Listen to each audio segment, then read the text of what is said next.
Hello friends, this is KD sir from KD Sivam channel. I hope you all are doing well. We are going to continue with our next video of the series Indian Evidence Act, right? So today we are going to discuss section 11, right? I hope आप लोगों ने बाकी सारे जो मेरे 5 video हैं वो देख लिए होंगे बराबर, and you are just good with your preparation. So let's continue with our next video.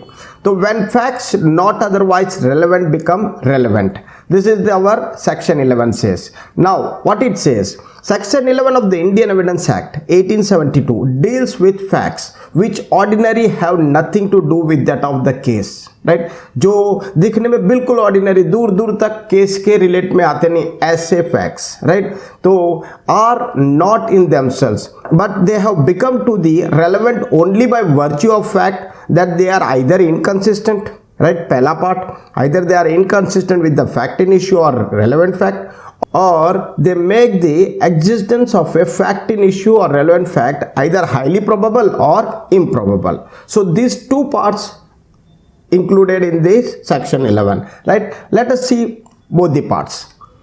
Facts not otherwise relevant are relevant, number 1, if they are inconsistent with any fact in issue or relevant fact. Second, if by themselves or in connection with other facts they make the existence or non-existence of any fact in issue or relevant fact either highly probable or improbable, right? So ये दो points जो है, ये दोनों points को अलग अलग हम लोग डिस्कस करेंगे विथ इलस्ट्रेशन और केस के साथ, राइट? तो let's start. First one, if they are inconsistent with any fact in issue or relevant fact, तो एक इलस्ट्रेशन ले लेते हैं. Question is whether A committed a crime at Ahmedabad on a certain day or not. This is the question, right? The fact that on that day A was at Bombay is relevant.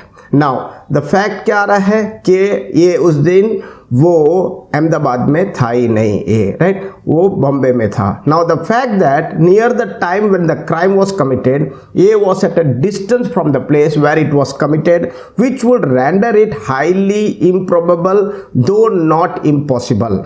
Highly improbable though not impossible that he committed it is relevant, right? Now यहाँ एक बात ध्यान रखना है कि they note down that whether the distance is quite far, right?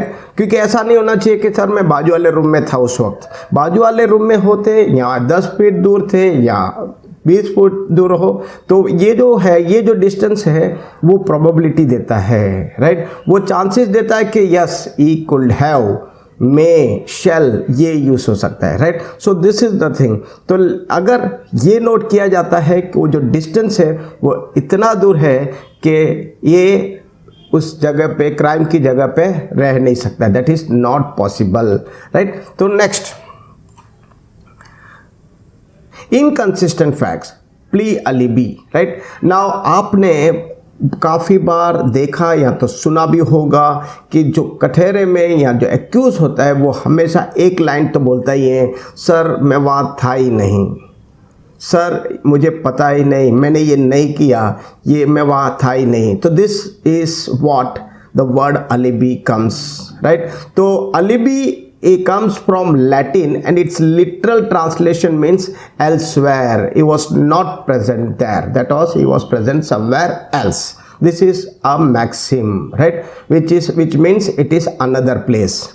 So this section enables a person charged with a crime to take what is commonly called the plea of alibi. जो जिन पे charge लगाया जाता है वो ये वाला plea का use कर सकते हैं, प्ली ऑफ alibi का यूज कर सकते हैं, which means his presence elsewhere at the time of crime. Now his presence elsewhere is consistent with the facts that he should present at the place of the crime, right? Now this is the thing, ये दोनों opposite आ रहा है. हमेशा एक बात है, plea alibi जो है ये ऑलवेज कॉन्ट्राडिक्ट होना चाहिए, right? So that is the thing. Where for example, a person charged with murder which took place at Mumbai, he can take the defense that on that particular day he was in Ahmedabad. In order to prove that his presence in Ahmedabad, he must show his attendance at some place. कुछ भी attendance हो सकता है, किसी वकील को मिला ऐसा बोल सकता है, किसी डॉक्टर को मिला, लेकिन बोला अलग बात है। तो अगर आपने उनके प्रोफेशनल डायरी होती है, या तो जब एंटर करते हैं तो अटेंडेंस होता है, राइट, तो उस रजिस्टर में नाम लिखते हैं, तो that can become your proof. आपने अहमदाबाद में कोई एटीएम में जाके पैसे विड्रॉ किए हो तो शायद उस कैमरा में आ जाए, राइट, तो दिस प्रूफ आपके फेवर में आ सकते हैं। तो this is what plea alibi is. Okay students, now next, in Munshi Prasad versus state of Bihar 2001 का केस है। A distance of 400 to 500 yards between the place. अब ये इनकंसिस्टेंट फैक्ट्स की बात करते हैं। 400 से 500 यार्ड दूरी है, बरोबर। The place of occurrence and the place where the accused was claimed to be present now was held to be not amounting to present elsewhere. Now it could not be an impossibility, right, it could not be an impossibility that one could be present at both the place, क्योंकि बहुत दूर नहीं था। मैंने वो बताया ना कि डिस्टेंस देखा जाता है कि वो कितने दूर थे, possibilities are worked out, right, that's what. So the fact that the accused advanced a false plea। अब दूसरी बात देखिए कि सपोज accused ने false plea अप्लाई किया, राइट, और उसने ट्राई किया और वो फेल हुआ, तो इसका मतलब ये नहीं है कि वो accused है, उसी ने वो ऑफेंस किया है, नहीं, ये भी एक इंपॉर्टेंट है, जरा ध्यान दीजिए। The fact that accused advanced a false plea of alibi cannot by itself be a proof। उसके अगेंस्ट में जाएगा जरूर, लेकिन that can not itself be a proof of the fact that he was responsible for the offence. Okay, so this is also to be noted. ये discuss हुआ है case Govind versus state of MP 2005 में, राइट। Next, second number का point, first number का point हमने examples और illustration के साथ देखा। अब सेकेंड नंबर का कि if by themselves or in connection with other facts they make the existence or non existence of any fact in issue or relevant fact highly probable or improbable, right. तो इसका पहला illustration देख लेते हैं। The question is whether ये committed a crime or not, this is the question, right. Now the circumstances are such that the crime must have been committed either by A, B, C or D. But every fact which shows that the crime could have been committed by no one else and that it was not committed by either B, C or D is irrelevant. Now A committed a crime के लिए उनको क्या खाली prove करना है कि B, C, D ने crime नहीं किया है। उनका जो सिचुएशन या उनका उस वक्त का जो था उससे ये साबित होता है कि उन्होंने नहीं किया हो, तो A पे वो आ जाएगा, राइट, चार्ज आ जाएगा। तो this is the illustration. Let's see the another thing, fact showing the probabilities. Evidence can be given of every fact which by itself or in connection with other facts makes the existence or non-existence of any fact in issue or relevant fact highly probable or improbable. Example ले लीजिए, there are 5 persons in a room, right, and one of them are murdered in circumstances which show that it is a handiwork of any one or more of them. Evidence will be allowed of every fact which makes it probable that one of them caused the death of which one of them was probably not connected with it, right। अब ये देखिए, एक 5 person A, B, C, D, E, ये लोग अंदर एक room में थे, बरोबर। रूम अंदर से बंद था, बाहर से नहीं, अंदर से बंद था, राइट, और सारे खिड़कियां बंद थी।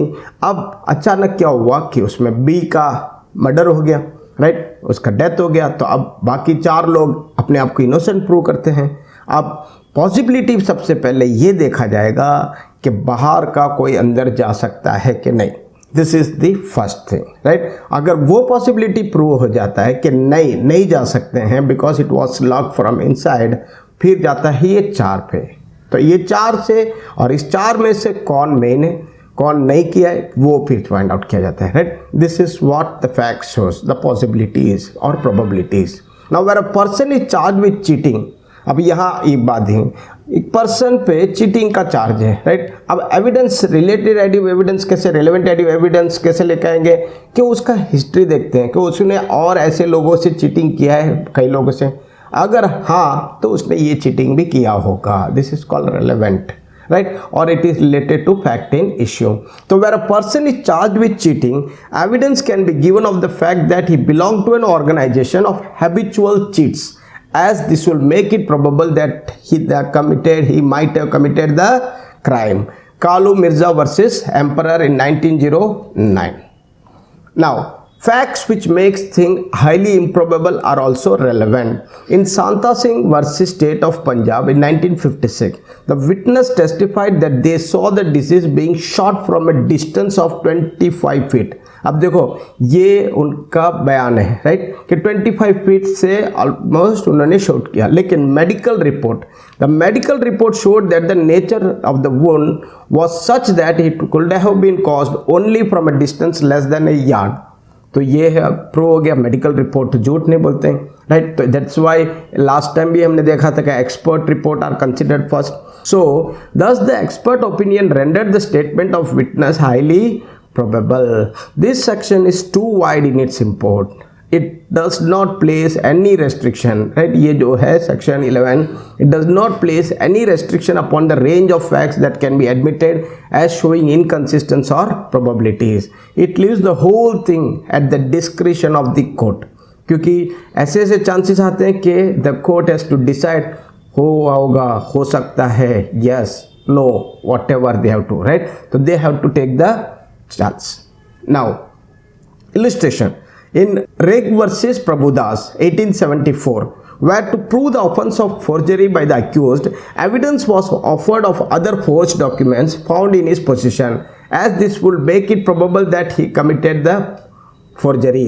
यहाँ भी ऐसा ही है कि जिन पे चार्ज लगाया गया था कि ये फोर्जरी किया इन्होंने हम पे, तो वो उनके जो अगर घर या तो ऑफिस में तपास किया गया तो बहुत सारे ऐसे डॉक्यूमेंट्स निकले जो फोर्जरी के थे, तो ये एविडेंस बन गया, राइट. अब ये फैक्ट क्या है, फैक्ट इन इशू से रिलेट करता है.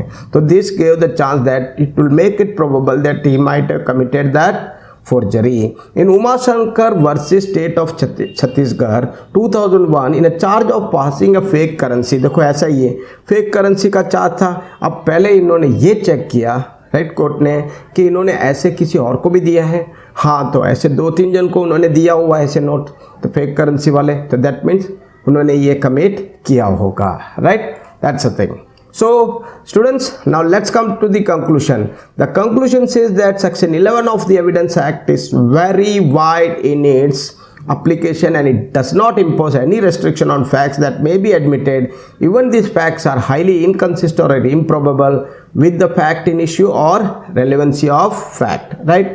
So that's what about the section 11. I hope you got it. और प्लीज़ वापस इसे देखना, 2-3 बार देखना, सो दैट आपको और अच्छी तरह समझ पड़े. If any query please write to me in the comment box, right, I will get back to you. So students and friends, do not forget to subscribe my channel. Please subscribe it and share this video to number of needy people, right? Bye, have a nice day. Let's meet in our next video. Bye.